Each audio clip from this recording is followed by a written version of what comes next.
Pedro from A&P-Reacts. I'm here with Ditmar and Vitaliy of 1914 to talk about the new record and to talk about their journey through this new album. Thank you for joining me today for this chat, for this conversation. How are you guys doing? Thanks for having us. Trying to do good, actually, take into account everything that happens around, but cool in general. So let's get right into this record. You're coming into your third album. I'm sure there's things that you want to keep from the two previous records alive and well moving into this third album, but I'm also sure that you guys wanted to include perhaps some new elements. So what did you want to keep alive and well and moving forward into this third record, and what you thought it was important to add new and fresh in order to give this record perhaps a different life? What a complicated question. I think this is two sides of a single coin. I would say, like, from my perspective, what we like to leave is a storytelling, and what we would like to add is more thorough research. Is that a huge part of the process for you, the research side of things? You waiting something for me or not? Yeah, I'm waiting for you, but that's why I'm asking, because I know you're into the research side of things. So is that an important aspect? Okay, because he started with research and I'm sitting like, well, fuck, I don't understand nothing. Okay. A little bit tired. It was a long and hard as fuck day. So, are you already finished or not? Or what? We're waiting for you. We're waiting for you. Okay. I'm a little bit dumb today. So, not only today. I can only imagine how the conversations are when you guys are creating these albums. Yeah, we will talk later with him. Somebody's going to be facing the firing squad. If we talk about the research, actually, all time I'll do the same things. I'm digging deep. I'm trying to find the story which fucking hits me, you know, when you read it and it blows your mind. So, and right now, when your mind is totally blown, you understand, yes, this is actually the right thing. So this is the right story, and you can read more about it, learn about it, tell about it, and actually making a song about it. So I'm reading a lot, memories, more some books, documents, and I know a lot of stories. Enormous amount, maybe thousands and thousands of stories, but not every story hits me hard. So when I feel inside of me, yes, this is the thing. So and after that I choose, okay, we will make a song about it. And I bring this story to my guys and I said, guys, hello, I got a new fucking story. And they sit and just look at me, oh, fuck, again this boring shit. Okay, come on, man. Show us.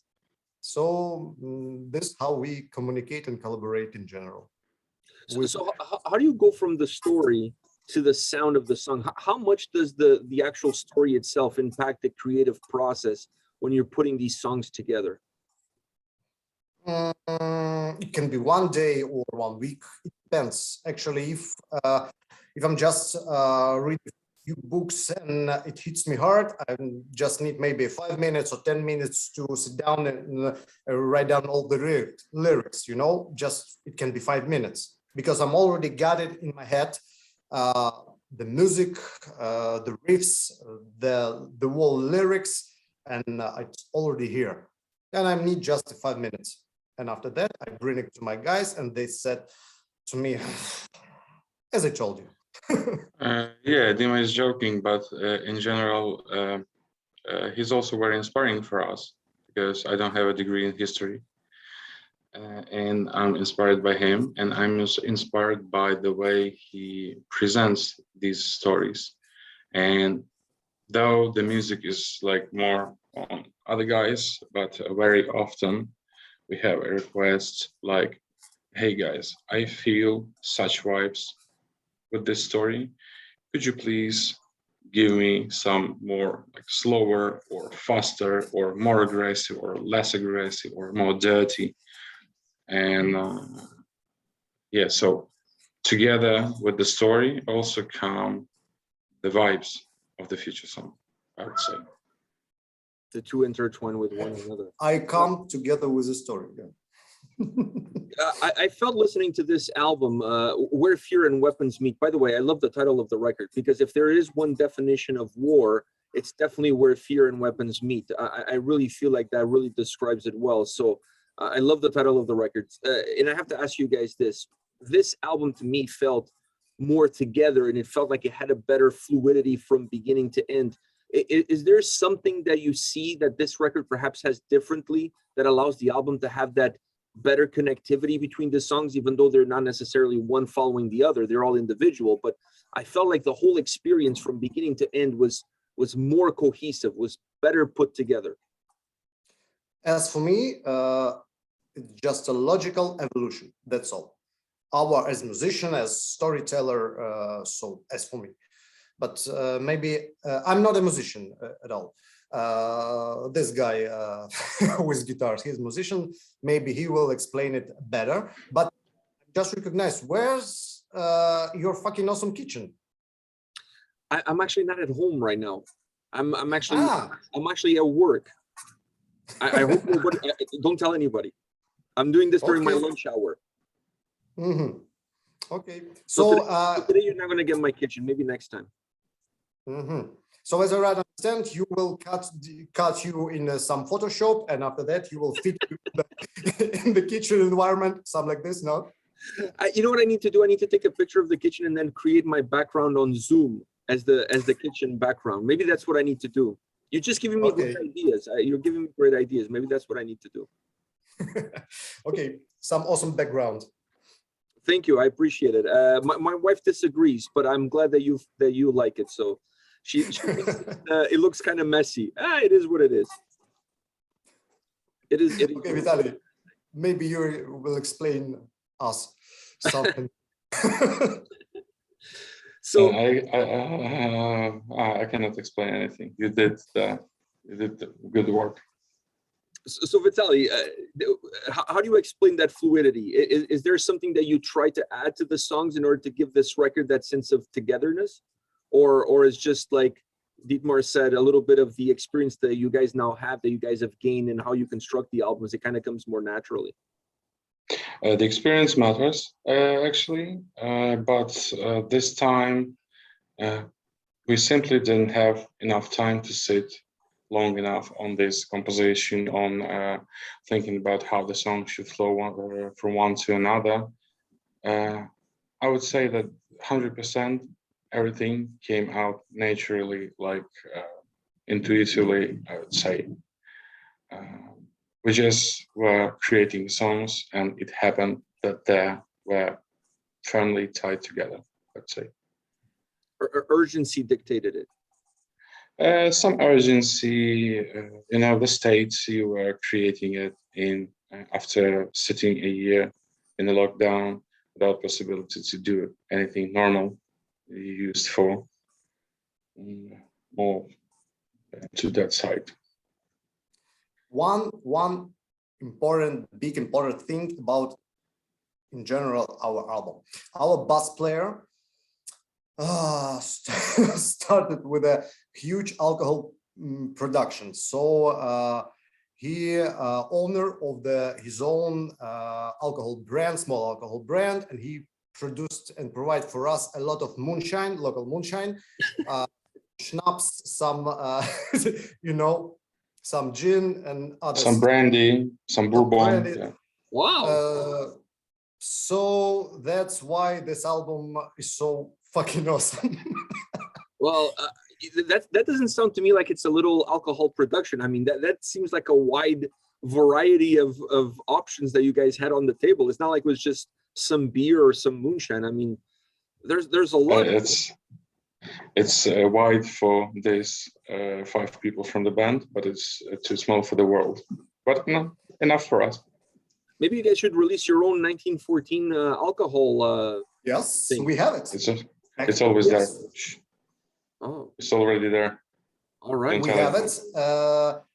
But actually, we can sell it some just here in Ukraine, because it's not allowed to bring in Europe or some in North America or Canada. So we drink in here with our friends. That makes it more interesting. It's more appealing because it's more it's a limited edition, if you will. Yeah, it is. Yeah, Small like, batch. yeah, fans will have to go to the Ukraine just to experience it. So this is going to drive more interest towards it. Maybe sometimes in the future. How do you look at the sound of this album? Do you see this album being a little bit more diverse as far as the overall soundscape that it has, or it still stays very close to home to everything that you guys have done to this point? I would say a lot of diversity was added because we have changed a lot of things. We changed the approach to recording. We changed the approach to songs building. We changed the studio. And naturally, it came out more, I would say, more intense, as for me. But we still continue with our sound producer and mixing guy, let's call it like this. And he provides for us fucking brilliant work. Oh, I agree. I mean, this album, you guys always amaze me, because when I think like the last record sounded amazing, and it's like, how are they going to top it? And then you release the next one, and the next one is better. And this one was no different, because I felt like you guys had an uphill battle to release an album that was going to top the previous one. And this record is just phenomenal. Like, for example, the orchestrations on this record add a very strong cinematic vibe, but not necessarily a Hollywood cinematic vibe. It adds a vibe that makes you feel like you're in the theater of war, if you will. Is that the goal that you guys have in mind when you start thinking about what kind of orchestrations are you going to insert into some of these tracks? Yes, actually, when I started with lyrics, when I started with some huge story, I'm already got in my head, you know, this vibes, these melodies, partly riffs and some orchestral stuff, and I'm understand, okay, it must be here, it must be here, and here I can put some, I don't know, maybe speech or maybe some violins or blah, blah, blah. No, I'm creating in my head some huge picture, and after that, I'm trying to explain it to Vitaliy or to another our musician, because as I told you, I'm not a musician, and I'm can play it on instruments. I'm just can play with my acoustic guitar, and that's all.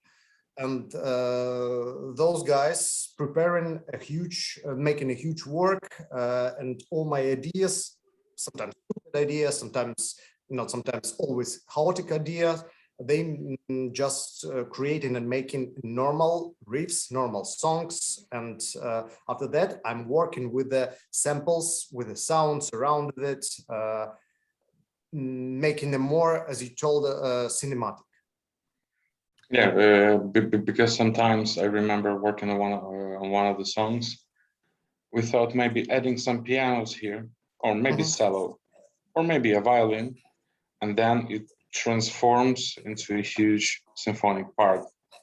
Yeah, like Dima described. You mentioned, Vitaliy, you mentioned before the changes that occur in coming into this album and how in the impact that they had. Did they also had an impact in the robust nature of this record? I mean, this album sounds and it feels big. It's thick. It's like a 20-ounce steak. Like, there's a lot for you to break down. There's a lot for you to digest. Did that have an impact in that as well? The changes did have impact because, for example, on the previous album, we had, I think, 3 or 4 guitar tracks. This time we sent out to our mixing guy to Alexander, to Sweden, 12 guitar tracks, like 3 times more, and that gives more meat, you know. In the sound. Probably, obviously, yes. I have to ask you both about this track, Coward. It's a very unique song. I mean, when this song came on when I was listening to the album, this track comes on, I had to stop for a minute because I was like, this is on a 1914 album. Am I listening to the right album right now? Because it doesn't sound like it belongs here. But the more you listen to it, the more you feel like it actually belongs there. Yes. How did, 2 questions here. How did the idea for such a different track come about? And how did you guys get Sasha Bull to be on that track? Because I think the 2 kind of go together. Without the other, it doesn't work. I will try to explain. Okay, I wrote these lyrics. Actually, in one day, I'm just wake up with a whole song in my head. And I'm just sitting near my table and write down all the lyrics just in a few minutes. As I heard some feedbacks, a lot of guys, a lot of listeners think that actually covered some typical folk song or original old one song. It came from the time of the First World War. No, it's just my personal song, my lyrics. So, and I prepare it. When I write down all these lyrics, I'm understanding, okay, I'm trying to sing it, and I'm understand this song totally not about black metal, not about blast beats. It's not about any guitars, any screaming, shoutings, and you know, in my head, I got a perfectly image of soldier song, typical trench song. So you're a soldier, you're sitting in this flooded trench, and quietly singing near the fire, you're singing this song with the small instruments which you can have in the trench. Some harp, some banjo, some small percussion. And after that, next one thing was harp, banjo, percussion, Sasha Bull. And that's all. I've just got an image in my head just in a few seconds. And after that, I called to Sasha Bull. He's my friend, and I fucking love his brilliant music. Actually, he's one of the I don't know. He's a brilliant of Ukrainian music, you know. And I called him and said, Sasha, I have an idea about collaboration. I have a song, a trench song, soldier song. Here's the lyrics, here's the idea, here's some shit from my acoustic guitar, and try to make it in the real thing. And proper said, way. Okay. Yeah, in the proper way. He said, okay, I will try. And just in a few days, he sent us a demo, just first recording, first demo. And when I heard it, I said, fuck, man, I don't need another version, just this. And let's finalize it. It's fucking brilliant. It sounds like in my head. Wow. Actually, it sounds like a picture in my head. Let's finish with this. You did a brilliant work. And we leave it like this from a first demo. So the one that made the record, that's the first demo? Yes. Wow. Wow. That's incredible. That's incredible. Yeah, I remember listening to this first demo like over and over again and having goosebumps. It was a good job done by Sasha. That's why I told you he is a brilliant of Ukrainian music, actually. He's one of the best and the greatest Ukrainian artists here. Yeah, I'm blown away because, like I said, when I first listened to the song at first glance, it doesn't feel like it belongs there because, like you said, it doesn't have the blast beats, it doesn't have the death, it doesn't have the doom, it doesn't have that sound. And you're like, what the hell is this doing here? This should be in some folk rock album. No, it's this song got 100% album vibes. It's totally fits in between this song, and it's totally must be like an opener song for and now the cross marketplace, you know.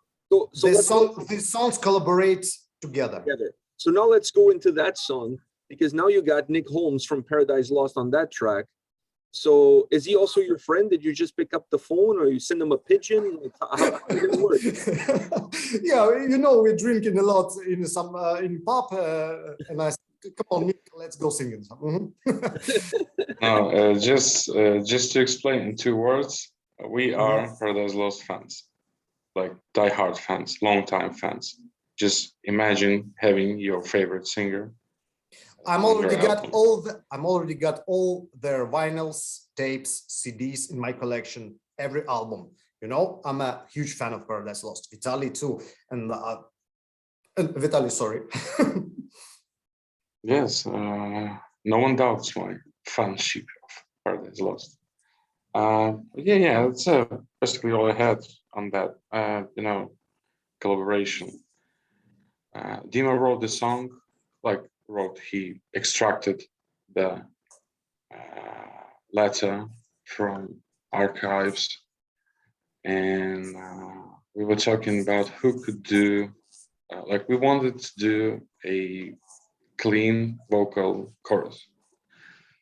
Dima's vocals unfortunately do not fit because he's punk. He's not a musician. He can just scream and growl and these type of things. My clean voice actually it's some between the drunken bad religion version and maybe some Pennywise or Rancid, you know, some between of these two bands, but in very very condition. Yeah, definitely wouldn't fit this song. Yeah, so we had a kind of list, with singers who can do both clean and harsh vocals, and Mr. Holmes was number one. And instead of trying to work from the bottom to the top, we were practicing. Yeah. Sorry for small break. Actually, not the least. We sitting just on a rehearsal, and I'm said, guys, come on, who can do this? And so I don't know. Maybe Alexa started. Maybe one vocalist. I know one vocalist. Maybe and just in a few seconds, Nick Holmes. That's all. So he was so high. He was so far away. We just couldn't expect that our email will be seen by someone. But instead of doubting, I asked Dima, look, guy, no one will beat us for asking, right? Just go ahead and write an email. You have a contacts, you have an email. Just go ahead and do it. In a couple of days, we received the message. Interesting idea. Please send us a demo recording. This is a sign, we recorded demo in one day, sent it over. In another 2 or 3 days, we received a message from Nick. Hey guys, cool track. I really like it. I want to participate. Hey, we had a party about this, Now, did you guys send them some of the 1914 booze as payment? As payment? No. So it was like a thunder, and I'm sitting near my PC, and fuck, no. I can't believe I read it maybe 10 times. Okay, I like it. I'm in. No. Nick Holmes likes your Nick music. Holmes, I like it. I'm in. No, it's impossible. No. I'm reading it again. I like it. I'm in. Fuck, no way. Come on, man. It's a legend. Yeah. That's why I had to ask this question, because and not only how you guys got him on board, the way you guys work the vocals between the two of you is absolutely perfect. It creates this incredible ebb and flow between feeling a sense of pride and hopelessness, and at the same time feeling absolute destruction. So there's like you're building up and then you're crumbling it back down. The song has this ability to do that as you're telling the story. It's just phenomenal. You see, Dima, sometimes you're a good singer. As long as it's not clean vocals. Yeah. Okay. As long as it's like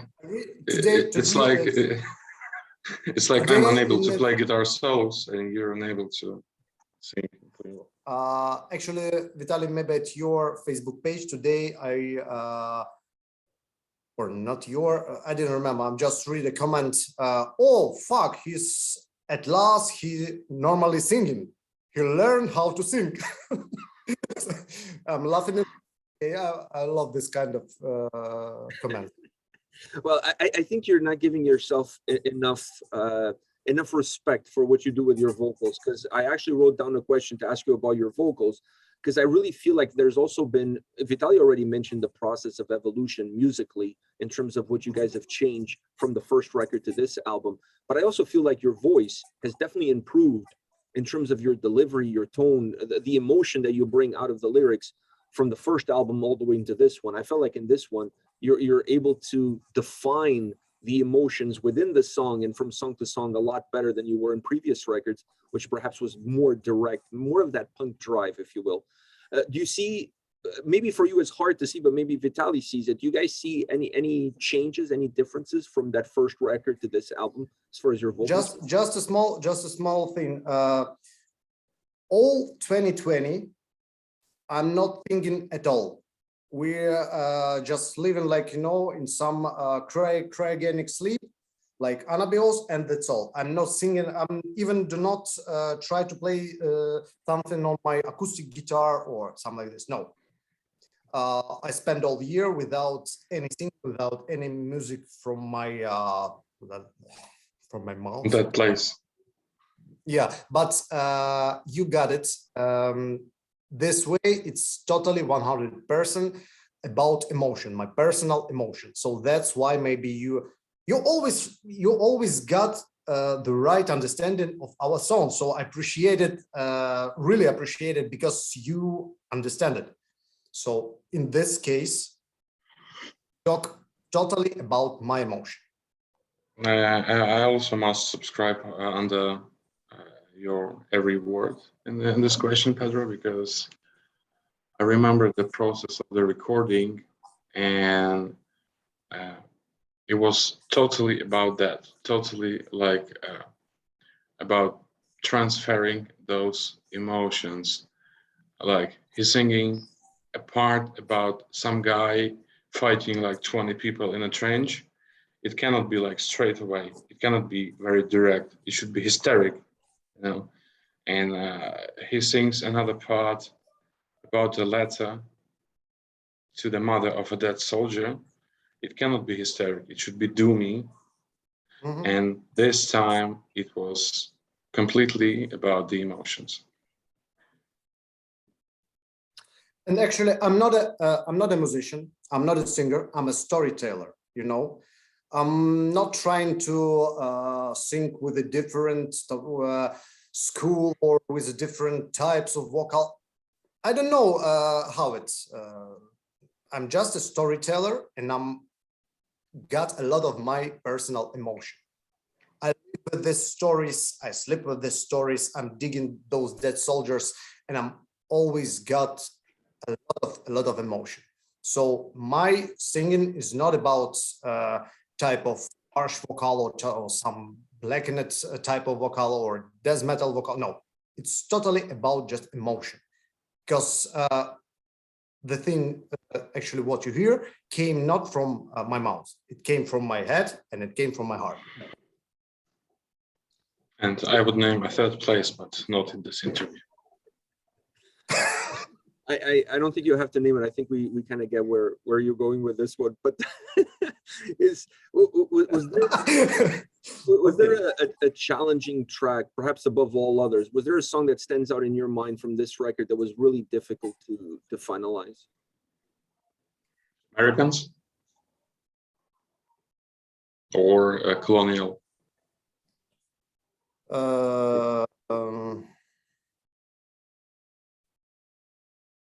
Belgium, maybe. Belgium. I would say we had a couple of songs that went really fast, but in general, maybe 80% of the stuff was like required to leave it for some time and return back with like being a little fresh, or sleep with some ideas and go back to the song in the morning. I did that all the time when we spent like evening with the guys recording some ideas, making up some riffs, and we were just leaving stuff at a midnight or 1 a.m. And in the morning, I woke up, listened to what we recorded in the evening, and maybe adding something, maybe deleting something. But in general, probably a cover that goes to a bonus track went easily.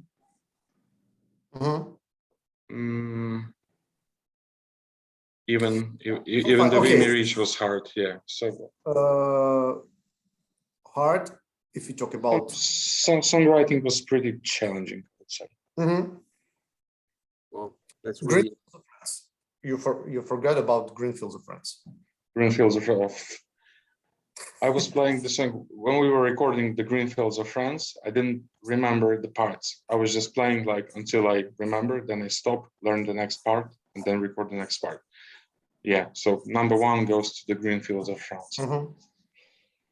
Well, it's really interesting to see the work that you guys put in behind the final product, because the final product comes out feeling so seamless, but behind the scenes there's a lot of effort, a lot of work from searching and researching the stories to creating the songs to bringing in some guest vocalists to work with you guys. A lot of work went into a record that to the listener seems like it's just such a breeze and such an easy listening experience all the way from top to bottom. So it just showcases how good and how talented you guys are.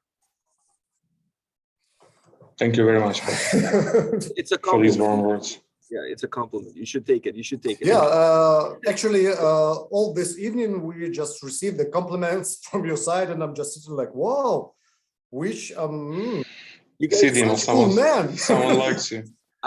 Someone likes me. I'm a cool man. I'm as partial as I can, but you guys know how much I love the band, how much I love you guys, how much my son loves the band, and how much my son loves you guys. So it's really hard when I listen to one of your albums. I always want the album to be the best, and when I listen to it and it is the best, I'm like, yes, I don't have to say anything bad about it because it's absolutely the best. Not just because I love it, but because it is.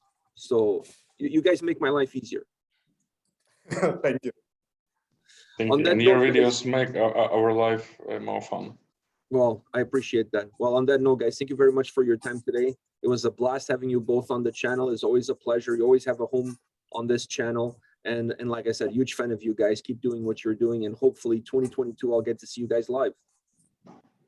Thanks. Really appreciate it. Thanks for having us.